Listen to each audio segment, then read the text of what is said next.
beautiful souls. I'm Kari. Welcome back to Whispers of Wisdom. I'm so grateful you're here with me today. I'm diving into something that might just change your entire perspective on your spiritual journey. Today, I'm talking about the spiritual journey of forgiveness from wounded healer to conscious creator. Now, before you roll your eyes and think, oh, great, another forgiveness lecture where someone tells me to just let it go, stick with me. This isn't about spiritual bypassing or pretending everything's fine. This is about the real, messy, beautiful transformation that happens when we stop wearing our wounds like badges of honor and start using them as stepping stones to our power. Let's start with something most of us don't want to admit. We've gotten comfortable in our pain. Now, I'm not saying you choose trauma or that you're to blame for what happened to you. What I'm saying is that somewhere along the way, many of us learned to find identity in our wounds. We became the wounded healer, the person who helps others because we've been there, done that, and got the emotional scars to prove it. There's nothing wrong with this phase. In fact, it's often necessary. Our wounds do teach us empathy, and they do give us insight into others' pain. But here's the thing your grandmother might have told you. There comes a time when you have to decide, are you going to be defined by what happened to you or by what you choose to create from it? So let's get scientific for a minute because I know some of you need the research to believe it. Studies from Stanford University and Harvard Medical School show that forgiveness literally changes your brain chemistry. When we hold on to resentment, our bodies stay in a chronic state of stress, pumping out cortisol and adrenaline like we're being chased by a bear. But when we practice forgiveness, and I mean real forgiveness, not just saying the words, our nervous system shifts into healing mode. Dr. Fred Luskin's research shows that forgiveness reduces anxiety, depression, and even physical pain. It's like giving your body permission to stop fighting a war that ended years ago. Your cells don't know the difference between the real threat and the story you keep replaying in your mind. What forgiveness actually is and isn't. Forgiveness doesn't mean what they did to you was okay. You have to take them back into your life. You're weak or a pushover, or that you have to forget what happened. Real forgiveness is saying, I'm not going to let what you did continue to poison my present moment. It's like, imagine you're carrying around a backpack full of rocks, and each rock represents a hurt, a betrayal, or a disappointment. Forgiveness isn't saying the rocks don't exist or that they weren't heavy.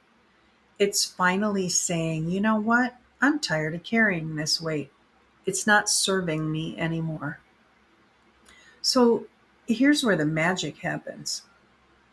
When we truly forgive, not just the people who hurt us, but ourselves for the choices we made from the wounds, we undergo what I call spiritual alchemy. We transform from wounded healers into conscious creators. A wounded healer says, I help people because I know pain. A conscious creator says, I create healing because I know wholeness is possible. See the difference? One is operating from lack, the other from abundance.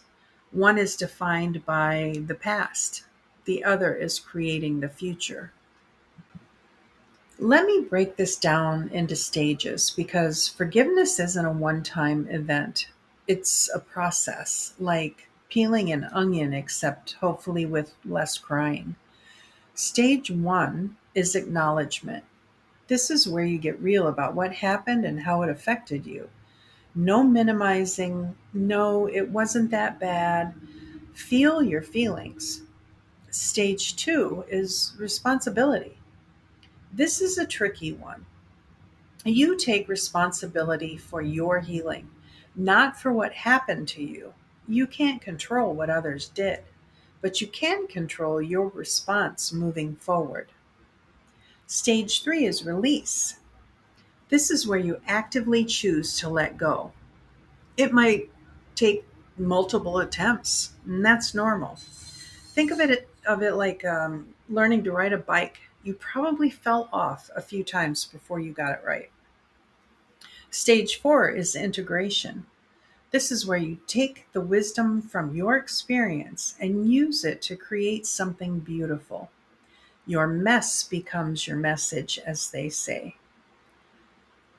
So now let's get practical because I'm not about to leave you hanging without some tools.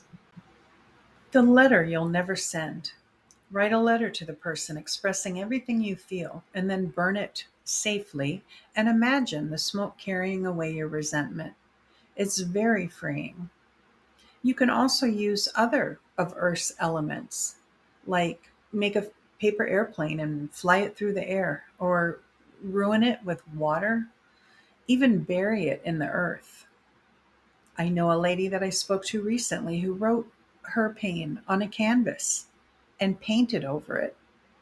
And she was encouraged to continue painting new paintings over the top until she got it out of her system. And then get rid of it. You don't need it anymore.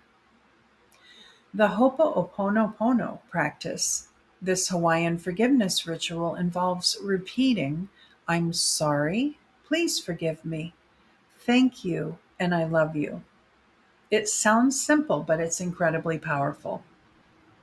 The compassion meditation. Spend time imagining the person who hurt you as a wounded child.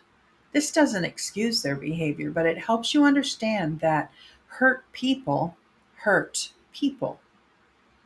The final piece of this puzzle is understanding that there are 3 levels of consciousness we can operate from: victim consciousness, like, why did this happen to me? Victor consciousness, how can I overcome this? And creator consciousness, what can I create from this experience? Most spiritual work gets us from victim to victor, but we want to go all the way to creator. That's where the true freedom lives. Before I close this episode, I'd like to share a personal experience of forgiveness. Before I evolved into spiritual understanding, I had a very hard time letting go of a piece of my life that I carried around for years in a state of pure rage. Not because it damaged me, but more because it damaged my children. No matter what I tried, it remained. Then one day, in my enlightened state, I realized that I had the knowledge I needed to finally put it down.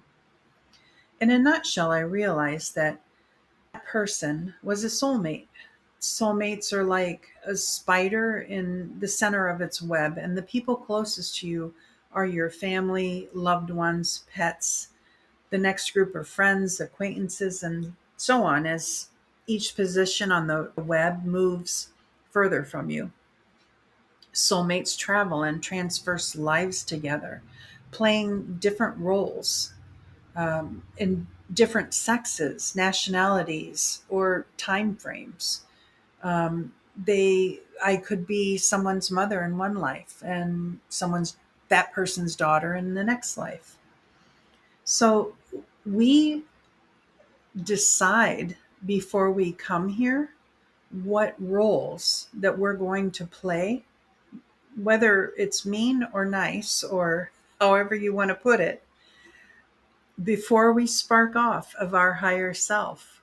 We decide what we're going to experience as a human. And then we shed the nasty human traits in the stages of death before we cross back over. With that said, it was just a human experiencing what they needed to experience before returning to their higher self. They are on their life's path, good or bad. It has nothing to do with me and what I'm here to experience. Once I realized this was the key, it unlocked a door to peace, I dropped the weight of it and became completely free of the rage. Do I forget it? No. Did I become stronger, wiser, tougher, and unstoppable from it on my own journey? Absolutely. And I'm grateful in a way for enduring it in order to arrive into my purpose of human experience. As I wrap up today, I want you to remember that forgiveness is not a destination, it's a way of traveling. Some days you'll feel light and free, and other days you might feel heavy again. And that's okay. Healing isn't linear, and neither is forgiveness. If today's episode resonated with you, I'd love to work more deeply with you. Visit me at sacredwhispers1111.com for personal readings or join a Sacred Connections workshop where we support each other through these beautiful, messy transformations. Until next time, keep listening to those sacred whispers.